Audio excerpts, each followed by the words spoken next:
Howdy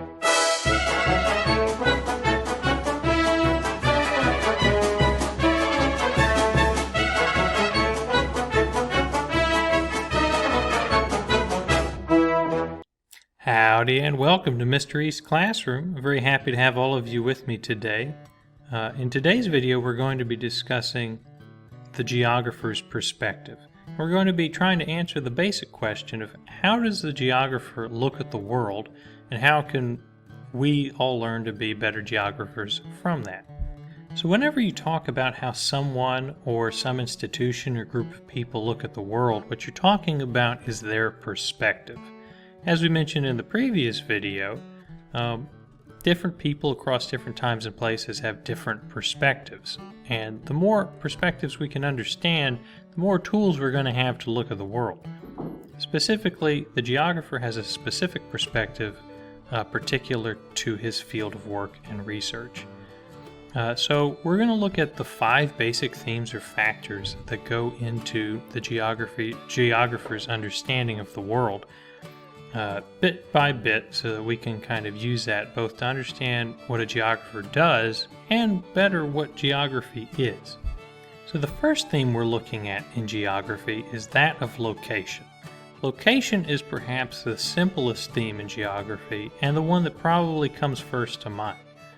So location is basically the answer to a question, where is such and such? So if I ask, where is New Orleans? You could tell me a couple of things. You could give me its precise coordinates so that I could plug those into a GPS or a digital map of some kind. And that would be speaking in absolute terms. So the absolute location of New Orleans is this given set of coordinates that could be located independent of other geographic features. Alternatively, you could tell me that, well, New Orleans is located in the south of Louisiana, close to the mouth of the Mississippi River. In which case you'd be telling me its relative location. That means its location in relation to other geographic features. This is a basic concept I think all of us understand, but maybe we haven't taken the time to flesh out and think about. For instance, if you had a tree in the middle of a field, you could ask a couple questions about it. But if I asked you to tell me where that tree was, you could say that, oh, it's next to the hay bale, which is next to such and such, and now we have a relational understanding of where the tree is. Alternatively, you could give me coordinates to plug in. Now, most of us on a daily basis don't really think in terms of coordinates, and you won't probably use them very much in daily life, although if you ever look something up in a GPS, it will be using coordinates, and it will be giving you a sort of absolute location of that item. But in short, any discussion of any geographic feature is going to have to deal with location in general. It's really where we start the geographic process and how we sort the basic items for study in geography. The next theme to cover in geography is place. Now, at first glance, you may be tempted to think that location and place are the same thing. They are very similar, but there is a difference. So location refers to where, well, it's hard to even talk about them, it's so fundamental. A location refers to where a thing is, whereas a place is more of answering the question of what is a location like. So if I asked you, where is New Orleans, and you told me its given location, you would have told me, well, its location. But if I asked you, what is New Orleans like, the answer you gave me would be referring to it as a place. Really, these distinctions in normal everyday conversation are blurred and not really, held to. But within geography, this is sort of a tool to help you understand different modes of describing a given place or location. So, for instance, if you told me that, well, New Orleans is very hot and it has a vibrant culture with such and such kinds of food, this is what you could expect on a yearly basis, and this is how things run in New Orleans, you'd be describing its place to me. Both pieces of information are very useful, and neither one is really complete without the other. The third theme that the geographer likes to use when studying various locations is region. Unlike the other two, region is more of a comparative unit of study. All right, so while the other two refer to a given particular place or location, a particular site of interest, a region refers to a class or grouping of individual geographic sites. So I would use region to describe various sites based on their commonalities. So if I say that New Orleans exists in a sort of subtropical region, well, sometimes it almost feels tropical, then what you would immediately know is a set of characteristics that it shares with other similar sites and locations. In this little map and chart I have up here, it's basically sorting the United States on climate region and giving their characteristics by spending on air conditioning. Now, as we can see, most of the Gulf South is in the hot, humid region here, and they have the highest expenditure in air conditioning on a given year. And it should come as no surprise to anyone who's lived here for any amount of time. As we can see, region is a really useful way, or a really useful tool for characterizing different areas so that they can be easily explained and understood to groups of people who may not be familiar with the particulars of a given site. And really, it's just one way of making particular observations useful across a broad spectrum of locations. The fourth theme that a geographer studies when he's looking at a given geographical site is the human-environmental interaction within that area.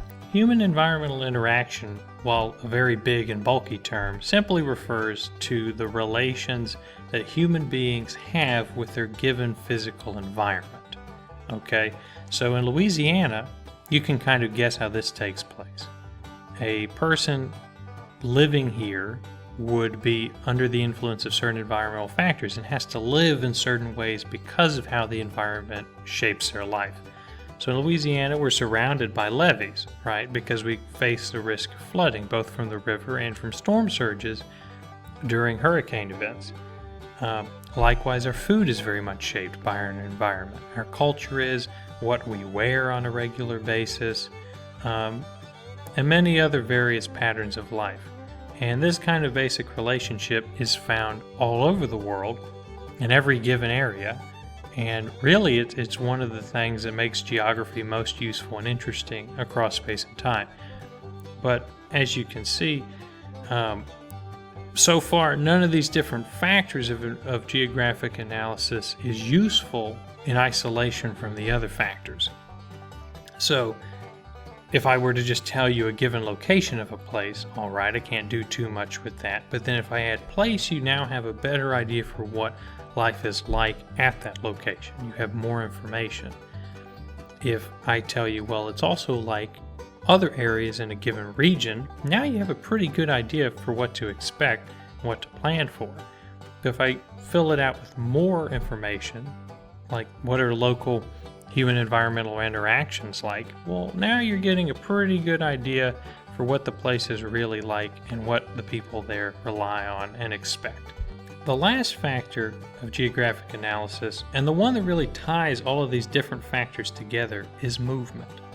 So before we get to movement, you have all of these different factors kind of existing as individual blocks or units, right? We have, say, the subtropical region, or we have Louisiana as a given location. But in real life, in reality, these places don't exist in isolation, right? I can go to one region one day and be in another the next. Or people in Louisiana don't only communicate with people in Louisiana and vice versa. So how do people, resources, and ideas travel across various sites, locations, regions, areas, and interact with them? And that's really what movement, the fifth theme of geographic study, covers.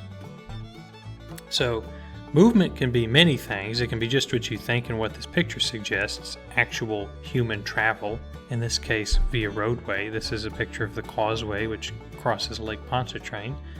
But movement doesn't just have to be human travel. It can be the travel of different species. So for instance, bird migration. How does that shape life? If you've ever been duck hunting or know someone who does, that event when birds travel either to the south or to the north shapes when they perform that activity.